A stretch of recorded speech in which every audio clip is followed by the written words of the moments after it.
Think for a moment about how much influence the food and agriculture industries have over food policy. Too much influence? Too little influence, maybe. People look at this in very different ways.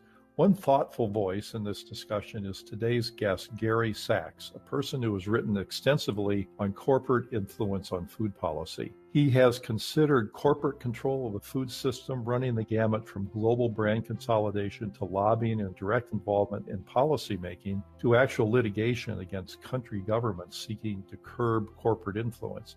He asks a very key question. Is it past time to question the outsized role of food corporations in our lives? Welcome to the Leading Voices in Food podcast. I'm Kelly Brownell, Director of the World Food Policy Center at Deakin University.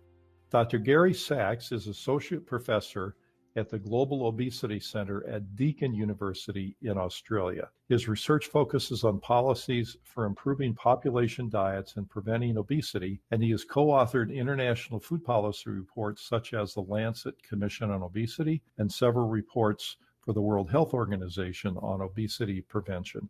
Gary, thanks so much for being with us. I very much appreciate it. Oh, thank you so much for having me. All right, let's start with this question then. What are some of the ways that food companies do influence public health policy in their favor? We can group those into 5 strategies. So the first one is company lobbying of politicians. So that's when they meet directly with politicians or they get involved directly in the policy process, like being on government committees that develop policy. The second one is what we call coalition building. So that's when companies fund charities, build relationships with professional associations, and that's about winning public support and building relationships that makes it hard for governments to regulate. The third category is their influence on research. So they might fund research particular topics, and they might host scientific conferences and fund prizes and fellowships in the research area. A fourth strategy we've seen is legal strategies. So that's when companies might litigate against governments or have influence over trade agreements, which sets the regulatory framework for how markets operate. And the final way is when what we call framing the debate. So that's through the way industry talks about things in the media and through their communications. It changes the focus to things that favor the industry. So they might shift the blame away from their products and promote individual responsibility for health. So that's how we've grouped the categories and the ways that food industry influence policy. You know, it's so interesting to hear you lay this out, and it's an issue near and dear to my heart. And I'm thinking back to a paper that I wrote with a colleague, Ken Warner, an economist at the University of Michigan in 2009, comparing the behavior of the food companies with the tobacco companies. And it was just as you said, if you look at the tobacco industry playbook and then put next to it a list of the strategies the food companies used, back in 2009, it was check, check, check. Everything was quite similar. And it's interesting to hear an update on that issue. And what appears to have occurred in those years is that some of the same strategies are still being used, but there are even newer ones, and that the companies have become increasingly sophisticated at doing these things. So I guess the big question is, what impact do these strategies have, and do they actually work? Well, they do work. So globally, there's really a lack of action to address unhealthy diets. And yes, there are some success stories. Some countries have taken some good actions, but on the whole, across the globe, there's not enough happening to address the nutrition issues we face. And it's industry's preferred solutions that have the run. So industry likes self-regulation of things like marketing to kids and product reformulation, and they prefer the predominant focus to be on education. So trying to educate people into what's healthy. But the public health evidence shows that those strategies alone aren't enough. We need much stronger government action, and unfortunately that's severely lacking.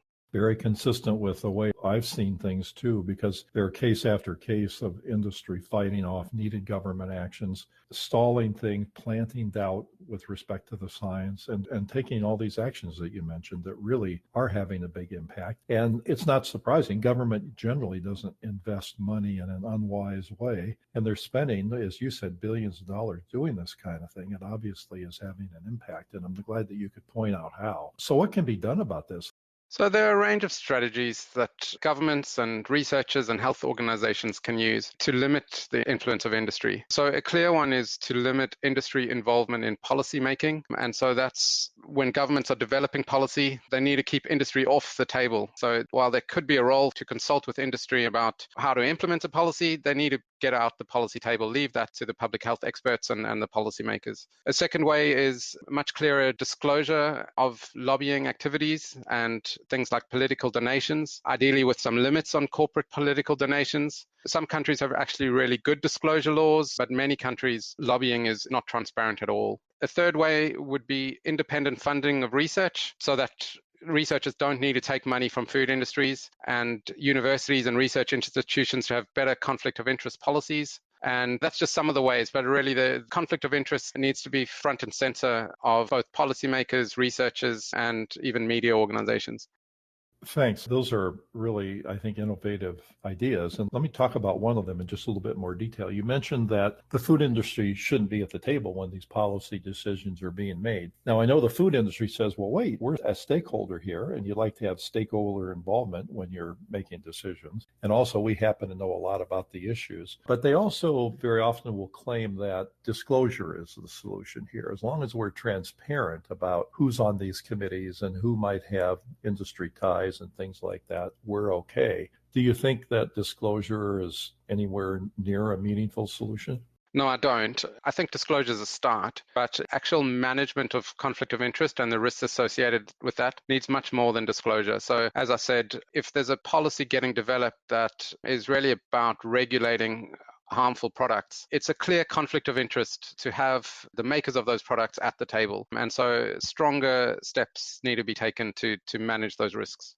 Makes sense. So let's talk about the food industry itself. And I know you've thought about the market power that a surprisingly small number of multinational companies can have. Can you tell us a little bit more about that? The factor that enables companies to have an influence is that they have a huge amount of power. So globally, it's just a handful of multinational food companies that have enormous market power. And that's grown over the last 30 years through things like mergers and acquisitions and marketing and a whole range of strategies companies use to ensure they have this tremendous market power. And so really, if we're thinking about limiting corporate influence, we need ways to reduce the power of these corporations. So we may need to consider stronger policies around merger control and trading practices that enable these companies to have the sort of power that means they have influence. It's interesting to hear that so many companies have become so much bigger over the years. And you're right, that does concentrate power in a small number of hands. So I know you've also thought about the role that investors play in this picture. Yeah, we've seen recently that large institutional investors, so your big hedge funds and big asset managers, are starting to play an increasing role in shaping corporate behavior. So we've seen examples where these large investors push the companies that they invest in to adopt more responsible practices. And so I think, again, if you're looking at levers for change, if more of these investors push companies to adopt globally recommended public health measures and, I guess, refrain from lobbying against them in the first instance, that could be an important lever for change. It's a good kind of way to draw this to a close because you're ending on an optimistic note that if the industries aren't showing much willingness to do this kind of thing on their own, and it looks like, in fact, they're doing the opposite, investors can have an important role in industry behavior. And it looks like there are more signs of that happening.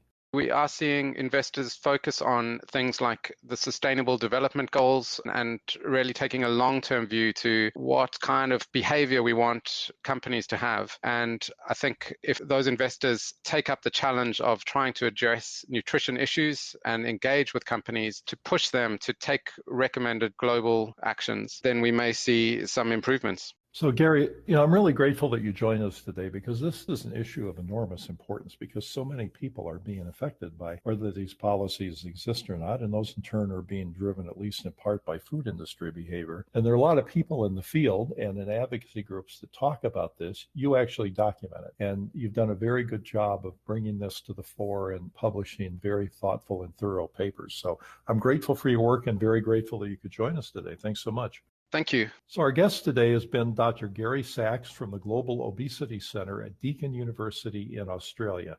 And thank you for listening. If you'd like to subscribe to the Leading Voices in Food podcast series, you can find it on Apple Podcasts, Google Podcasts, or your favorite podcast app.